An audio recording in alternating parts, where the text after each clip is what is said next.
Welcome to another episode of Cascading Leadership. I am your friendly neighborhood host, Dr. Jim, your resident talent attraction, retention, development nerd. And with me, I have our illustrious co-host, LB. So super excited when am I not super excited about a guest that we have going on, but this is actually a special event. This is the inaugural episode of our innovation focus.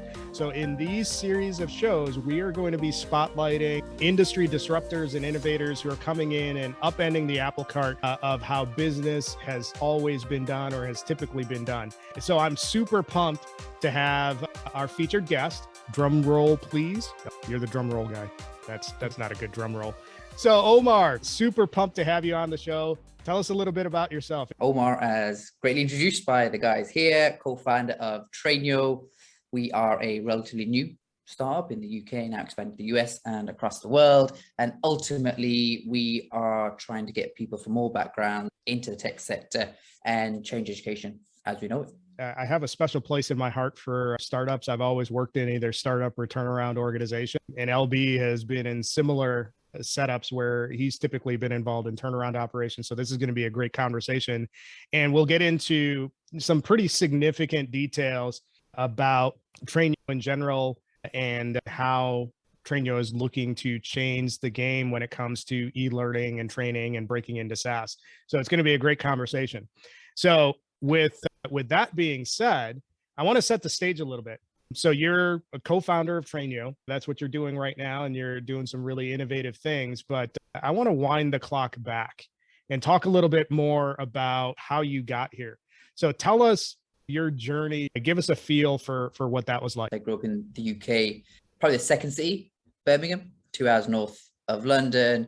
Grew up in an area called Wandsworth, which I don't know, it's like a normal work-class area. People can do the research on that if they so feel. So growing up as I did like work-class background, we weren't like broke. It wasn't a struggle. Like I can't say I struggled growing up. We were just normal, right? Yeah, right. Amazing. Like looking back, my obviously parents did a great job. Youngest of 4. So I guess growing up, it was okay. And the route that you're pretty much told is you go school, you go university, you get a job, and that's how you get out of, I guess, what we would call the bits. You'd get a proper job, you get to move out the area, and that's kind of how you live your life. So going up through school, I was in all lessons in academics. So I was smart. I was that naturally clever kid that didn't really listen, but I'd always get good grades. So growing up, I was quite good at school, just talked a lot in the lessons and got told off a fair bit, but like kind of got the grades, so it was okay. When I got, the plan was always go college, go university and get a good job. When I actually got to college, we would call it, that's what we would call sixth form, like before you'd get to university, if you like, within the States.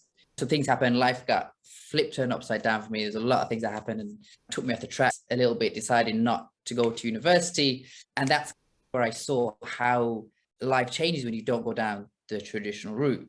You get the bollocking from your family, you don't get the same job opportunities. Every interview you go into, you're questioned as to, why do you go to university, and you get rejected even off the bat as well. So both sides, I did decide where you're lauded, you're academic, you're told you can do anything you want. And then as soon as you decide not to go down that route, you're shunned, not just by personally, but also professionally. You're usually shunned by society, thrown away, and you haven't really got any options.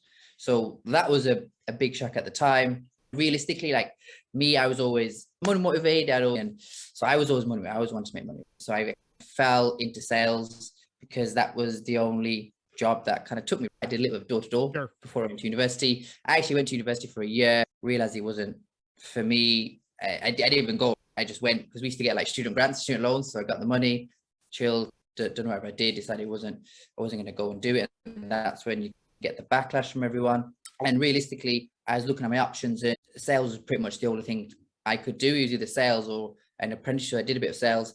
Family said again, sales isn't a good job. Sales, I don't know what it's like in the US, right? But sales isn't really seen as a career over here. Like it's just seen as you're that guy that sells PPI, and that's pretty much all it is. So I did an apprenticeship for about 6 months. It was for a big company, but like all you do in the apprenticeship is you're just entering data into a spreadsheet, right? There's one time when I was just scraping gum off the tables because they didn't have anything for me to do. So that was absolutely ridiculous. So I just handed my notice on one day, and then I said, look, I'm going to go into sales. I got the absolute massive backlash from everyone, but I said, I'm going to do it because that's where you can make a lot of money And that's where I got into sales. Thanks for giving us the overview, but I want to break this up a little bit and get into a little bit more detail. So you're the youngest of four. And one of the things that I'm curious about is you have the example of all of your older siblings that may or may not have shaped your worldview and what the path looks like. So tell us a little bit about how being the youngest of four may or may not have made it even more difficult to make the transitional choices that you made. Because I'm assuming that if your three older siblings had a path that was laid out in front of you, and I would imagine from a cultural perspective, there's some expectation that you follow in some version of that path. Tell me a little bit about the dynamics of that, because that adds a level of pressure and expectation. Yeah, 100%. That probably added more pressure because I'm the youngest by quite a while, right? Like my sister is 7 years older, then it's 8 and 9. So you're raised by everyone, which is great. And that's one of the positives. But then in terms of not going to university, not going the traditional route, not really listening to anyone, that adds an extra pressure. So you're not just getting told off from your parents, you're also getting told off from your three siblings who are like your parents, but you're also getting told off from 5 people and pressured and been trying to direct you in a certain way. So when you deviate from that path, you're not just deviating from mom and dad, you're deviating from everybody, which is super hard. So you have the relational familial pressure that you're dealing with, but there's also the cultural component too, right? You and I are from similar cultures. I'll have you talk about the particulars of that, but there's a cultural expectation too. Like you are expected to do things a certain way. And if you go off that path, there's going to be conversations, and you have the double whammy. I didn't have 4 siblings. I just had a younger sister, or have a younger sister. So you have your parents and your siblings, and then the broader community that you're culturally aligned with that are probably on you too. So what did that look like in terms of the cultural implications of the decision that you made and the pressure that added? That was massive. So I'm like second generation. So my dad was like the first generation in his family to come over. So you're always taught that you have to get a degree, because if you don't, then you're not going to get to move out like of the area, you're stuck in that way. So when you go against that, everyone all of a sudden changes the way they look at you. You're seen as disappointment, you're seen as a failure, no matter how well or not. I had these discussions with a lot of people, like my uncle and everyone, who told me I'd never make over 30 grand a year. I'd never become a manager, because apparently being a manager was a good job. No one would marry you because you haven't got a degree. Everyone's saying, yeah, you're going to do well and going to be the next best thing. You've got everything. But then all of a sudden that's changed. And it's not just, it's your family, and then it's everybody else around. So all of a sudden you went from being like golden boy to being like the bottom of the rocks. And even now to this day, there's people in the family who, because they're first generation, they've come over, they still don't really understand what we're doing. So all they say is, why do you have a degree? Why don't you go to university? Why don't you this job? Why don't you be a lawyer? Why don't you do that? To this day, even though we've got the startup and we're growing and I've done whatever I've done in my career, to this day, even now we still get looked down on. You're still a disappointment to a lot of people. This is why I'm hammering in on this particular area, because I don't know if the broader audience that listens to our show can really relate to this, but the amount of pressure that children of immigrants have to hold up, quote unquote, their family honor and do right by the sacrifices that their parents have made and follow a particular path, that's hard to describe to someone from a non-immigrant community or background. And what I'd like you to explain is, in the face of all of those things that you dealt with, the community, your family, your siblings, all of that pressure, how did you manage the courage necessary to chart your own path? What was that process like? Because that's a brave thing that you did. And I think it goes either 2 ways with a lot of people. For a lot of people, can rightly so, it can bring you down, and you can shut off from everything. But I think with me, I was raised quite headstrong. It had the opposite effect. It gave me a chip on my shoulder. And we always say in sales, a person with a chip on the shoulder and a point to prove is a dangerous person. And that's what it did for me. Like I said, all right, everyone's saying I'm never going to do this, I'm never going to earn this much money, I'm never going to progress. And it said, oh, in my head, the words, maybe this your audience would understand, but it's safe, watch what I do. So then I moved out at the age of 20, and I said, I'm going to build a career, I'm going to do all on my own 2 feet. moving out at the age of 20 is not normal, especially for people from like my background culture. It's a shocker. You don't move out until you get married. Even then, people still live at home, right? Yeah. It's norm to stay at home. So I moved out there at 20. It gave me that chip on my shoulder. And yeah, you know, it maybe did make me a little bit bitter. And I've noticed that over the years, it's definitely had a positive, but the negative side is definitely made you bitter. And that chip on your shoulder can sometimes definitely eat away at you. Like you've always got a point to prove, no matter what. Even now, if I'm doing relatively well, you've always got that feeling will probably never go away. But it's what drives you. Omar, when you were talking about that, some of the notes that I had written down was, I think that you've overaccomplished disempowering beliefs is the technical term, because what you're really talking about and battling against this whole idea and notion of what tradition is. And so Jim and I, we've had conversations oftentimes about this whole idea of the legacy that you carry. And what I heard you say, and maybe I'm projecting on you how I grew up, and I understand where I come from and my family responsibility in the cultural context, but I didn't necessarily ask for it. As you think about not following that path, how has that guided your path along wanting to be successful in doing what you're doing? I think in terms of what I'm doing right now, there's other things that have happened as well. But one of the things it gives me is the fact that I don't want other people to go through the same emotional and physical challenges that I did, because it had a profound effect on a lot of people. A lot of people can go the other way. So for me, having gone through that and what society has done as well, that's one thing that drives me. Right? I don't want other people growing up to feel like that. I don't want them to feel like a disappointment if they don't go down a certain route. I don't want them to be cast away or feel like they've got to do more than someone else to do well because of cultural or societal tradition. So all these things that happened to me now, I'd say it's a good thing, because you can only care about I have a firm belief of like practical empathy. You can only truly care if you've gone through certain things. If you've gone through it, then you know what it's like, then you will not want the next to go through what. I'm not saying it's all bad, but definitely going through that and coming out the other end, I think makes me not want other people to go through the same, but also I can show people that, you know what, you can go down a different route. There's other options out there for you. You don't necessarily have to go down. If you don't go down this route, you're not a failure. You're not a disappointment. You bring up a great point, because one of the things when I'm coaching clients is that I encourage them not to necessarily look at something as good or bad. It just is. And societally, and I think this is great, because even though you're across the pond, there's still this whole idea and notion of when we don't follow a path, we are a quote unquote failure. When you look at it from that standpoint, it's a disempowering and limiting belief. What are some of those elements that you haven't shared with us yet that have guided you to where you are now? I've been quite lucky that I've been confident, right? I've been able to go out there and see the world. But I think one of the big things for me is seeing how opportunities aren't fair for everyone. Then the playing field isn't level at the moment. I've grown up and I've seen that. A lot of your success is based on how ultimately the success and wealth of your parents dictates your success. And I don't believe that's inherently fair. I've seen a lot of different industries and a lot of different places. I've gone all around the world as well. And I've seen a lot of things. And that one thing is always consistent. And I think for me, that's the big driver, right? Your success should not depend on your parents' success. It shouldn't depend on where you've come from. Everyone should have knowledge of the same opportunities. Everyone should have the same access to everything. And growing up, I've seen that it's not the case, right? Like I didn't even know about the tech sector.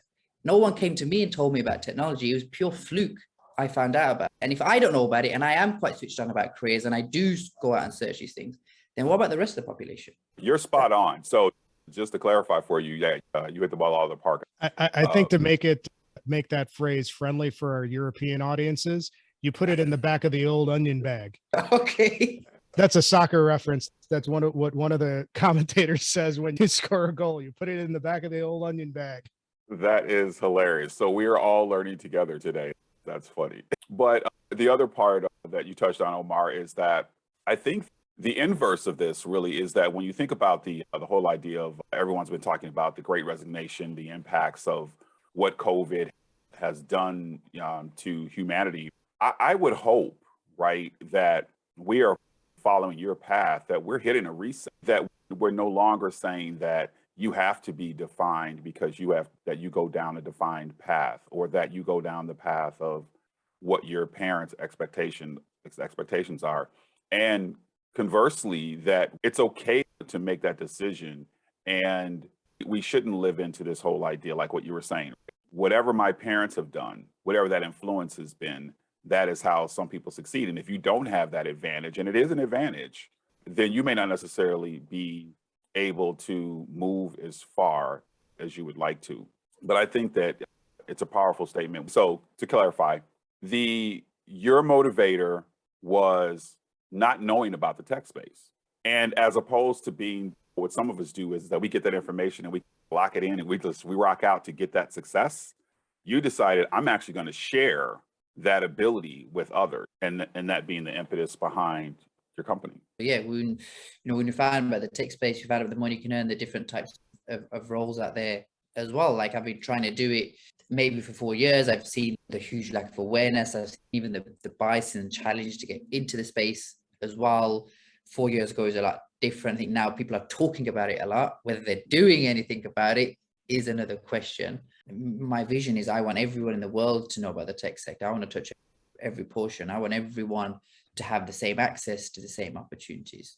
I don't want, realistically, ability and work ethic should be the barriers to entry and not anything else. And it's just not that case at the moment. Not everyone is aware. Like, we do live in a bubble. The tech world is very small. Like, we managed to build a presence across the UK, US, globally, but it's because it's not that big and it's not that diverse. Everyone uses diverse, right? They'll have a Spanish, French, Portuguese, German person and they say they're diverse. Or they'll put the one colored person onto their website and say that we're diverse. But does anyone look at their sourcing and selection process? Does anyone actually go that further deep?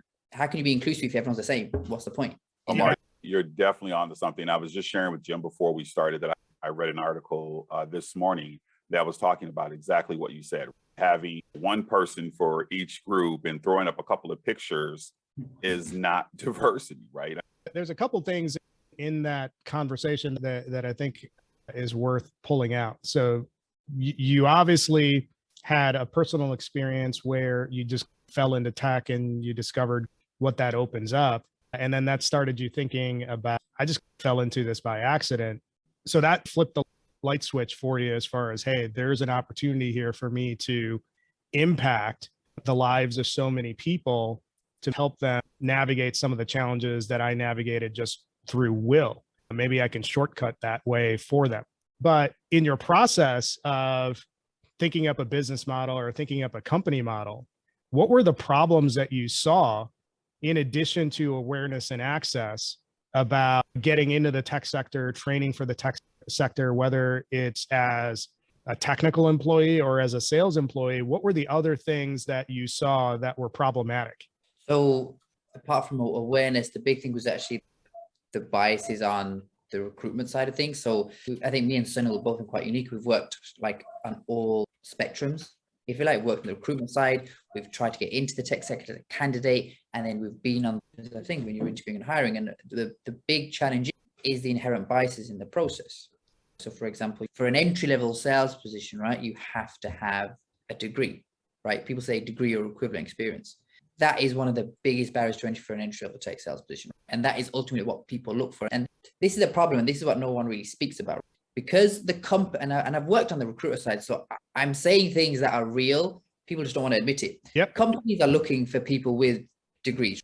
With degrees, you're probably going to get middle class and upper class people. And because of the nature of the beast, it is predominantly white people in the tech sales roles. That's not a bad thing, but that's just the honest truth. Yep. So if companies are looking for degree educated people who are probably going to be more middle and upper class, and that's going to reflect onto the recruitment agencies. So that is why recruitment agencies will go out and source only the one type of person, because recruitment agents are service-driven businesses. They're going to be driven by what the end user wants.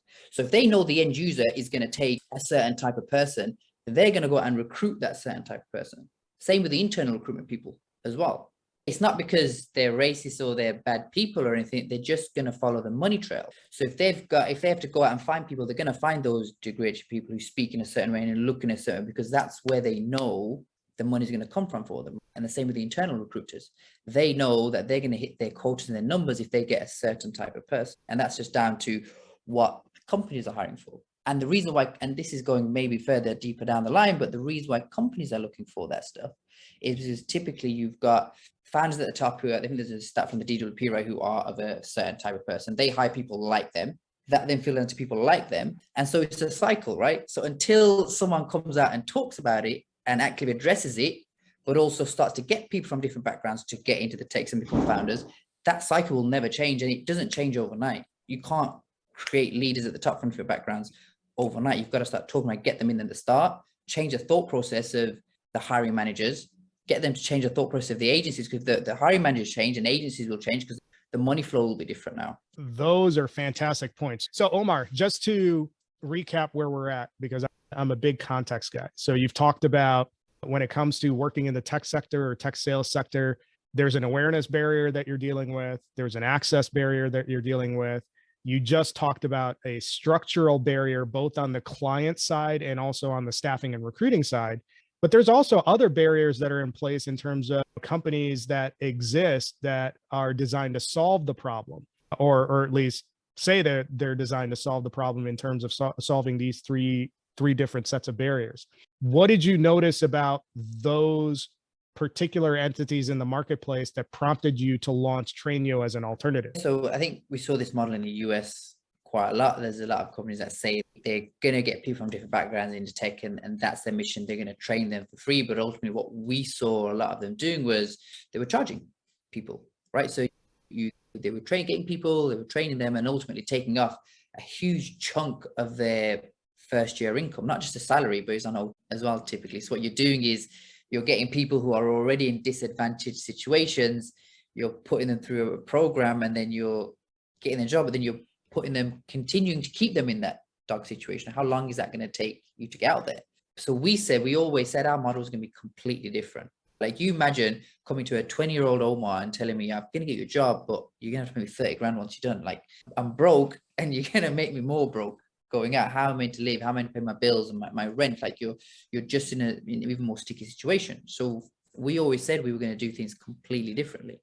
Like, we truly want to get people from different backgrounds into the tech space, not just ethnicity and gender, but socioeconomic. I've got a big affinity for the working class and trying to shift that class system as well. So we will never charge the students any amount of money. I think that is wrong, it's predatory, and it's not fair, and it's massively misleading as well. And I don't think companies should work with training programs that are charging their students obscene amounts of money. So for us, we will always monetize on the company side of it, and we will always keep it free for the candidates. We don't want any barriers to entry apart from like desire and ability, right? Those two things should be the key crux of everything, and we will never charge you. We'll do everything we can to get them into position. I know that Lawrence has some areas that he wants to drill in, but I want to actually put this into perspective. So when we're dealing with entry-level tech sales roles, usually in an SDR function, these are people that are pretty junior in their career, and the salaries that they're making might be, I don't know, $40, $45, $50,000 if you're working at a big organization. And if I understand what you're describing correctly, Omar, a lot of the companies that quote unquote give you the opportunity to get access into these roles are taking what, 30, 40% of your OTE in your first year as payment for services. Is that, am I hearing you correctly? Yeah, it's in and around that range. It can be like what, 30, 40 grand over kind of 2 years. It's a lot of money, man. Wow, you said it exactly right. That's predatory. Yeah, that's even better term, I think, is brutal. It's just because it really also continues to perpetuate the disadvantage. And Omar, what you're saying is that you want to take away that disadvantage and put someone in a position where they truly have the opportunity to thrive. Yeah, just change their life. It really does. Like, I've seen it. Right? I've taken people from A to B, and I've seen it impacts people. You've got people who know nothing about the tech sector. They're probably making 15, 20,000 pounds a year. I'm talking about like UK money, or sometimes they might work in 2 jobs. They've got talent, they've got ability, they just don't know what to do. No one's told them, they haven't got direction. Like, you can't expect everyone to go onto YouTube and to search things and to find things, right? Already you're expecting people to do more than they already should. So I've seen it change, right? You can literally take someone who's making a low income and who's got the ability, and then you can put them into a well-paid SDR role. They'll be making like 30, 40 grand basic with 10 to 15 grand commission. Like in the UK, like a 50 grand income is amazing, right? You can actually live. I'm not saying become a millionaire, but it takes you out of that position where you're not living day to day, right? You're not living month to month. You can afford to pay your bills. You can afford to pay your rent. You can afford to put a bit of money away to live. And it's not even it's just you're able to live and have that bit of breathing space and then progress on through your career. I think a lot of people haven't really lived and struggled. And if you haven't seen that, you won't know what that's like. So as you think about what you've done to this point, what your company has done to this point, describe a little bit about the vision. And as a startup, oftentimes startups also want to have industry impact. So the second part of that is, what is the go-to-market strategy and your vision behind that as well? So in terms of the overarching goal and vision, where we want to go is we want to democratize and revolutionize education as we know it. Education at the moment is super expensive. A lot of people really go for the experience, but it doesn't really get you into a role. It's not role specific unless you're doing a specific STEM, so unless you're going to become a developer, unless you're going to actually become a lawyer or a doctor or a dentist. A lot of the degrees don't prepare you for a world of work, and they don't actually get you into a position. People will go to university, they'll come out and they won't know what to do. They'll still be working in like a Walmart because they have no option. So we want to change education, make it cheaper, make it accessible for everyone, and actually have it lead to a job. That's the big thing in terms of education. In terms of the industry, I want to make the industry more open-minded to people from different backgrounds. That's going to take some time. I want everyone to have access to the same opportunities as well. I think the way we do that is we get people to talk about it, and we show them that this model truly works, right? And there's different paths that we're going to do in terms of different positions, different roles through our boot camps, through our educational system. I believe we can massively affect the class and the wealth divide that we have. And this sounds crazy, right? But not just in the UK, but I think we could do that globally, right? Into every country that we go into. And it's simple ripple effect as to how that happens. But I genuinely believe that we can definitely do that in society as well. And I think we can play a huge part in that in terms of what we're trying to do. In terms of us, like our go-to-market, in terms of that, so for me, just to clarify, that is that go-to-market in terms of how we are taking our startup to the market. Absolutely. Yeah. So in terms of that, a lot of that will be done through social, right? So in terms of on the B2B side of things, a lot of that is doing podcasts like these, talking about the issues on LinkedIn, making people actually aware of the challenges that people from different backgrounds face. Because obviously, if everyone in tech is in the same space, we live in a bubble, we forget. So a lot of that is about trying to drive awareness through that. We get a lot of traction coming in through LinkedIn as well. And then in terms of like go-to-market on the other side of things, like maybe I'm giving it away, but if every company does this, and I believe they'll win, is you can't look on LinkedIn for your entry-level talent. Like they're not always on there. They're already in that space. We really have to drive awareness across different ways. And that's through different channels, right? They may not be on LinkedIn, but we were talking about this before. They are on Instagram, they are on TikTok, they are on Twitter. And that is where the bulk of the population live. Not on LinkedIn really is a select few. More people like me, like my friends, everyone else, they're all under the platforms. So a lot of what we're doing is through social, and we're going to try and capture the audience on both sides of it. Do you have a sense of what your traction has been thus far with your strategy? I think that social is the ecosystem, right? I wouldn't even say that it's the new ecosystem because it's been around for some time now. Yep. But you have a great call out in that folks that are trying to find entry-level folks on LinkedIn. I'm in academia, and I'm having conversations with students, and they're just on there, right? They're just like, yeah, I have my name out there and what I'm starting to do, because they really have nothing to put on LinkedIn in their opinion. Yeah. And so as you talk about what you're saying, Instagram, absolutely, they're on there, right? TikTok, they're on there. That's the reason I was asking the question. Just kind of a shout out to you for being spot on with the idea of social being a strategy platform. I think that's what it all comes down to, especially the market we're trying to penetrate and the people that we're trying to attract as well, and trying to drive awareness. That's the big way. And LinkedIn just doesn't have, unfortunately, everyone on there. And I think part of that also comes down to, but I think it's important to note that universities don't care about where they place their students as well. So they don't tell them what to write on LinkedIn. They don't tell them about the sectors. I've tried to reach out to university people.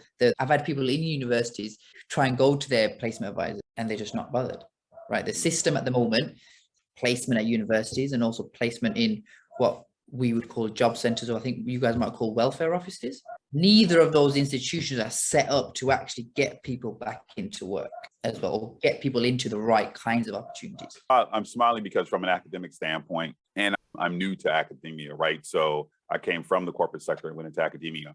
And I would say that to be transparent, I think you're right. I think that there is this, I don't know if it's a don't care where they actually show up. I think it's more of a, unfortunately, don't know.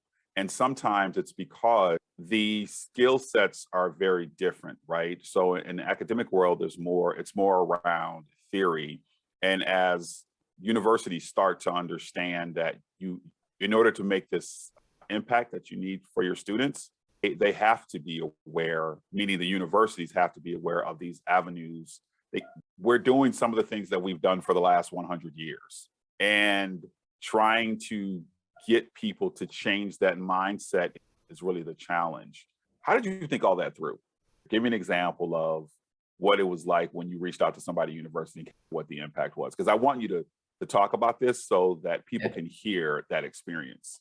Email and call people directly, no response. And then I actually tried to get, so I had someone who's in, two people, right? Both of them are in two separate universities. So they have direct access to their placement advisors. Both of them went directly to the offices of the placement advisors, spoke to them about TrainYo specifically, and trying to get access to the student and show them about TrainYo. The guy said, yeah, it sounds amazing. And then they both just ghosted. You follow up 2-3 times, they both just ghosted. I've also, in terms of the welfare side of things as well, I've been on that side, right? I signed on at some point when I didn't have any money. It's not that they don't care, they're just not trained. They just come in, they have a database, and that's all they give you as well. And when I talk to people at universities who have graduated, I do this all the time, their placement teams don't actually give them anything. Like they'll go, they'll talk, and they don't get any opportunities. They have no access to jobs. They have a job board and that's it. But what's the point in having a job board if you don't know what jobs to look out for? Right. If you don't know what Salesforce do, for example, and what an SDR does, or an entry-level product manager, and what you meant to do.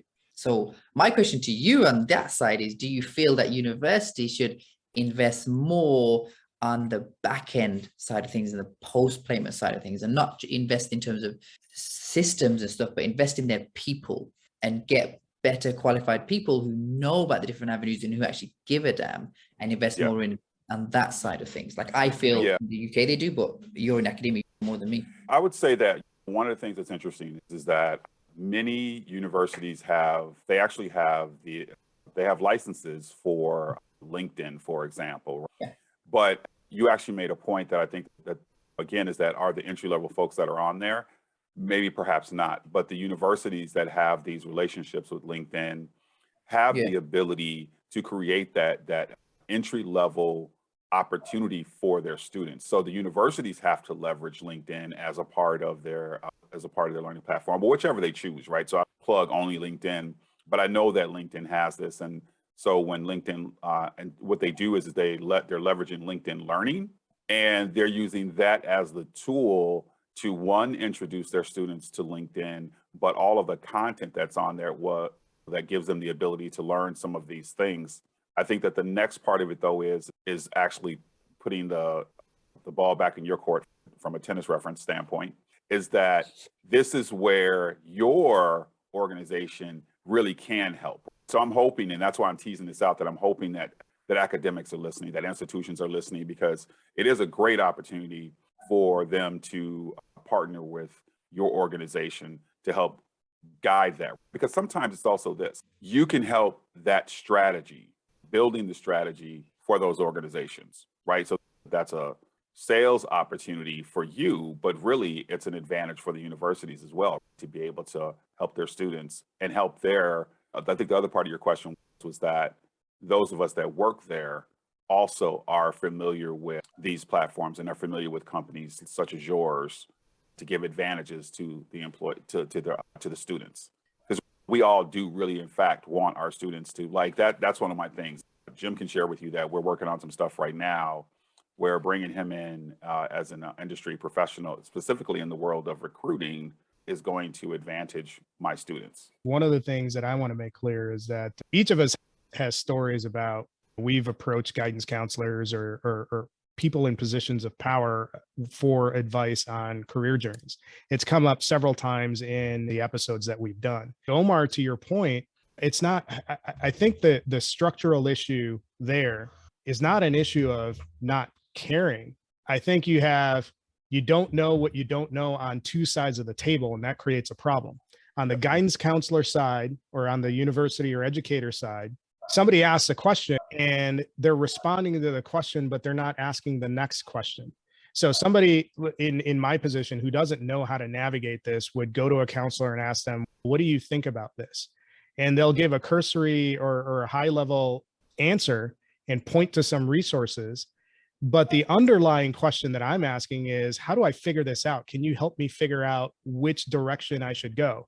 So there's a training element on the counseling side that needs to be addressed, which you can potentially fill.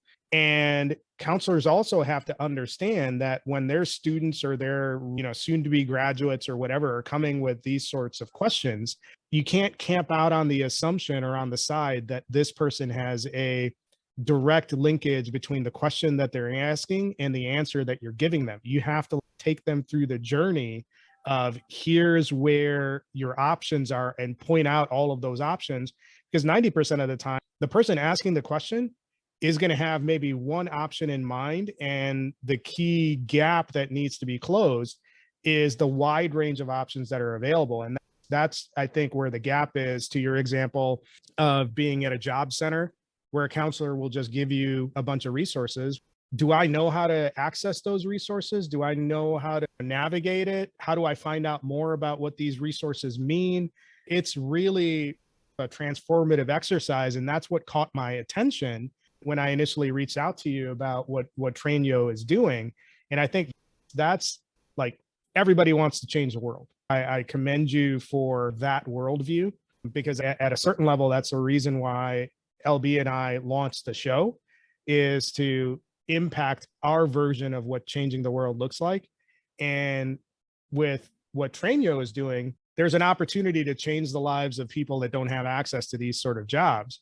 But there's also an opportunity for you to bring those counselors alongside and really train them on how to be more empathetic or understanding, because they're not connecting the dots with the community that's coming up and asking these questions. They're blind to the fact that, hey, people from a working class or lower class background probably don't know the right question to ask. So you have to guide them through it. We have to look at this practically, in my opinion, right? And so some of the times, many of the times, that counseling is coming from individuals who have that background that you discussed earlier. They're third, fourth, fifth, sixth generation going to college. So some of this may not even register as a part of their toolkit, right? As the person that you're talking to may oftentimes be first generation students, those from backgrounds where they may not have had access to this information before.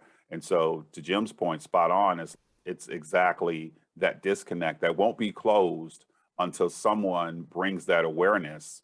Hint, hint, TrainYo comes in and is the one that has the ability to do that. So again, I think that when you're looking at it from that perspective, that there's that point. And then on the other side of it, oftentimes I'm talking to many students who are first generation, and it is really a conviction for me, and it sounds like that it is for you, of really wanting to make an impact.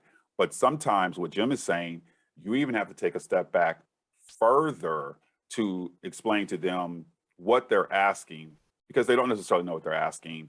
And then you can't necessarily give them all of the options because that's overwhelming. But then you give them like 2 or 3 options so that it's a good start, but making sure they understand is to continue down that path of asking the next question, because the person that they're asking the question of may not know how to answer, or even what's being asked, because it's just not in their purview. And I think you guys are an interesting point in terms of maybe us bringing the counselors along and maybe upskilling and giving them that knowledge as well, so they can be able to really pass that on. Because you're right, you can't tell the kids everything, but they won't always know the right questions to ask. They don't know, okay, is this an option? Is this an option? Is this an option? But I think if they are, the council on the other side are more educated and they have more knowledge, they can help guide the students further down, whether they're first years or whether they're graduates as well. Because sometimes after first year, people might realize it's not for them. But then what happens to those students? Are they just cast away? Do they know what they're doing? Or do they know that there's other routes out there for them as well? Absolutely. Omar, what are the key impacts that you're looking for TrainYo and initiatives that will help drive those impacts? I think for us, key impact is the amount of people we get into positions directly. We're always collecting at the background of the people that we are getting on board, where it just works out that a lot of people we get through are from disadvantaged backgrounds, because the ones that have an advantage won't come to us for anything they can get directly in. So that's why for us, the biggest impact for me at the moment is the amount of people we can get from A to B and into positions, because that one person equals one life changed. So that is the single biggest impact that I think we are looking at right now, both in the UK and in the US when we launch on the 4th of April. Biggest thing that's going to help that is just driving awareness of the tech sector and of what we're doing as well, because at the moment people on the other side of when I mean the other side, I mean on the candidate side of things, are still they don't believe it sometimes, right? They're like, I go to uni and I come out and I don't have a job, but after 8 weeks I can get a job getting paid what they would think is mid to senior level manager money in other positions. So for us, the real key initiative for us right now is driving awareness across that side of the supply chain and really making people aware of the opportunities that actually exist for them. And that is the first part of it. And the second initiative is educating companies on the biases that they do have and what their current processes are doing, and really to understand that this model works. So I think some people are always a little bit suspect, of trying something new and of getting people from different backgrounds to space. And when people are a little bit on the fence, they will all revert back to what they know. So the second part of the initiative is to educate companies. When I mean companies, I'm talking about the people within those companies. But these challenges do exist, and we need to do something about it as well. Man, I am so pumped. And I was pumped before we had you in the show, and now that we've had this conversation, I'm super excited to see what you and the team at TrainYo are going to be able to accomplish. This is phenomenal work. I'm super excited to promote you and your team however we can. I want to make it clear for the audience, make sure you're connecting and following TrainYo. Make sure you connect with Omar Sadik on LinkedIn. These guys are doing great work, and anytime where we have an opportunity to spotlight individuals, organizations that are really trying to uplift the lives of regular folks in whatever way possible, I'm always going to get behind those causes. So Omar, super awesome conversation. Thanks for hopping on the show. And if there's anything that you need from us down the road, make sure you keep us looped in so that we can help you out. But this is fantastic work, man. It's super, super exciting, super interesting, pumped to have the conversation, and can't wait to put the episode out. Yeah. It means a lot when people buy into what we're doing and they see the vision. I think that's always, no matter how many people come up to, always validates what we're doing, but gives us the drive. So yeah, man, look, thanks for coming on, your words as well. And yeah, if we need anything, definitely give you guys a shout. Yeah, I thank you as well. I think that what stood out to me is that everything that you said, you surmised with a statement, one person is one life changed, right? That is powerful. I think Jim and I will have to figure out a way to get you back, because I have 100 more questions for you. And I think that people need to continue to hear about your story. And for this one, you will be able, for our listening audience, be able to hear Omar's story and TrainYo on all of the platforms that you normally check out your favorite podcast. Of course, ours is the most favorite. We will also be continuing to expand. So we are now on TikTok and we are on YouTube as we continue to put out our content as a primary source on LinkedIn. So stay tuned for the next episode of Cascading Leadership. Thanks for joining us. We'll see you next time.